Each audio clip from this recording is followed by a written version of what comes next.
सबक नंबर 1 में नमाज में कुल 13 फर्ज है, 7 बाहर जिसको शरायत नमाज बोलते हैं और 6 नमाज के अंदर जिसको अरकाने नमाज बोलते हैं। सबक नंबर 2 में बताया था तुम लोगों को वाजिबाते नमाज। क्या बताया था?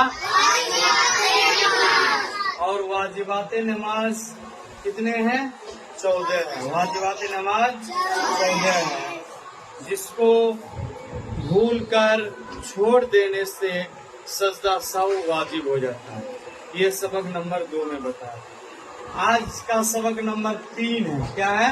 सबक नंबर 3, इसमें मुफ्सिदाते नमाज। क्या है? मुफ्सिदाते नमाज। सबक नंबर 3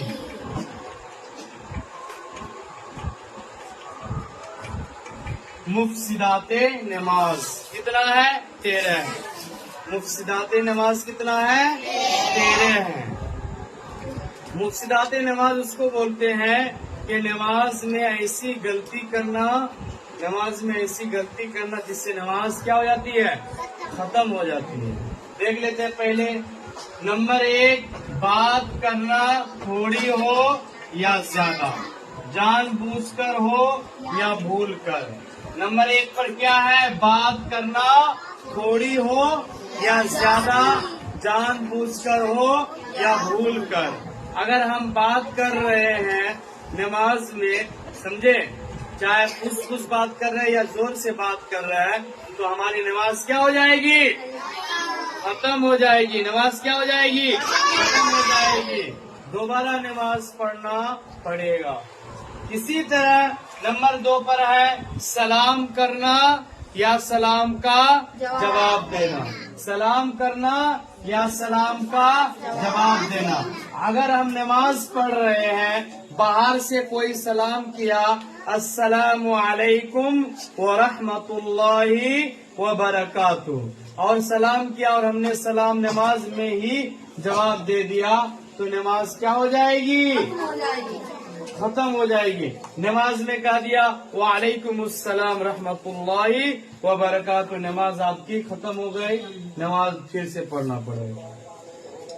इसी तरह है नंबर 3 पर छींक के जवाब में यरहमुकल्लाह कहना। अगर किसी को छींक आया नमाज के बाद या नमाज में ही कोई छींक दिया, आप उसके जवाब में यरहमुकल्लाह कह दिए, तो आपकी नमाज फासिद हो गई। आपको दोबारा से नमाज पढ़ना पड़ेगा। इसी तरह रंजो गम की खबर सुनकर इन्ना लिल्लाह पढ़ना। अब मस्जिद में ऐलान किया इमाम साहब, इंतहाई अफसोस के साथ ये इत्तला दी जाती है कि डॉक्टर मछुद्दीन का इंतकाल हो गया। आप नमाज में थे और नमाज में ही इन्ना लिल्लाह पढ़ लिए, तो आपकी नमाज फासिद हो गई। आपको दोबारा नमाज पढ़ना पड़ेगा। समझे? तो इसी तरह नंबर 5 पर है दर्द या मुसीबत की वजह से आवाज निकालना। आप नमाज में हैं, आपका पैर या हाथ कुछ दर्द कर रहा है, आप कर ऊ जो कर रहे हैं, ये आवाज निकालने से आपकी नमाज क्या हो जाएगी? फासिद हो जाएगी। तो दर्द या मुसीबत की वजह से नमाज में आवाज निकालने से नमाज फासिद हो जाती है। इसी तरह नंबर 6 है इमाम के सिवा किसी और को लुकमा देना। अगर हम नमाज पढ़ रहे हैं और पीछे भी कोई नमाज पढ़ रहा है और हम पीछे अगर कुछ भूल गया, हम उसको नमाज में लुकमा दे दिए, तो नमाज फासिद हो जाएगी। हमें सिर्फ इमाम को लुकमा देने का हक है, या बगल में जो है किसी और को लुकमा देने का हक नहीं है। सिर्फ हम इमाम साहब अगर भूल जाए तो हम उसको लुकमा दे सकते हैं, किसी और को लुकमा नहीं दे सकते हैं। ठीक है? इसी तरह नंबर 7 में है कुरान मजीद देख कर पढ़ना। अगर कुरान मजीद हम देख कर पढ़ रहे हैं नमाज में, तो इससे भी नमाज हमारी फासिद हो जाएगी, दोबारा से पढ़ना पड़ेगा। इसी तरह किरात के दौरान ऐसी गलती करना जिससे माने बदल जाए, یعنی قرآن پڑھ رہے تھے، ہم نے بڑی قاف کو چھوٹی کاف پڑھ دیا، قل کو کل پڑھ دیا۔ قل کے معنی ہوتا ہے کہ، اور کل کے معنی چھوٹی کاف کے معنی ہوتا ہے کھا، تو دونوں میں معنی بدل گیا، جس سے ہماری نماز فاسد ہو گئی، یعنی ختم ہو گئی۔ قل یعنی کہ اللہ ایک ہے، کل کھا ایک اللہ کو، تو معنی کیا ہو گیا؟ بالکل بدل گیا۔ تین باتوں کا ہمیں دھیان رکھنا ہے۔ آگے چلتے ہیں، نمبر 9 پر آ جائیے۔ قصدن جان بوجھ کر یا بھول کر کچھ کھا پی لینے سے نماز کیا ہو جاتی ہے؟ ختم ہو جاتی ہے۔ اسی طرح 10 نمبر پر ہے عمل کثیر کرنا، یعنی ایسا کام کرنا دیکھنے والا یہ سمجھے کہ نماز نہیں پڑھ رہا ہے، یعنی ہم نماز میں ایسا کام کرنے لگے، پورے دونوں ہاتھ سے ٹوپی کو سریانے لگے، دامن کو سریانے لگے۔ اب جس جگہ سجدہ کی نشان ہے، سجدہ کے نشان کو دونوں ہاتھ سے صاف کرنے لگے، تو اس یہ کیا ہو گیا؟ یہ عمل کثیر ہو گیا۔ دونوں ہاتھ لگا دیے، عمل کثیر ہو گیا، یہ اس سے نماز کیا ہو جائے گی؟ فاسد ہو جائے گی۔ تو عمل کثیر کرنا یعنی ایسا کام کرنا دیکھنے والا یہ سمجھے کہ نماز نہیں پڑھ رہا ہے، تو آپ کی نماز فاسد ہو جائے گی۔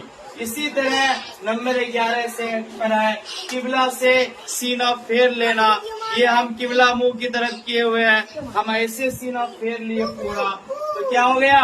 ہماری نماز فاسد ہو گئی، ہمیں دوبارہ سے پڑھنا پڑے گا۔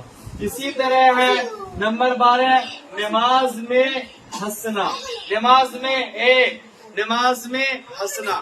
ہم نماز میں تھے اور زور سے پیچھے کوئی ہوا چھوڑا یا کچھ بات بولے، ہم زور سے نماز میں ہنس دیے کھلکھلا کر، تو اس سے نماز کیا ہو جائے گی؟ فاسد ہو جائے گی۔ اسی طرح نماز میں زور سے ہنسنے سے نماز کیا ہو جاتی ہے؟ فاسد ہو جاتی ہے۔ اسی طرح نمبر 13 پر ہے کہ آگے کوئی رکن ادا کرنا۔ ابھی امام صاحب رکوع میں گئے نہیں، آپ پہلے رکوع میں چلے گئے۔ امام صاحب ابھی سجدے میں گئے نہیں، آپ پہلے سجدے میں چلے گئے۔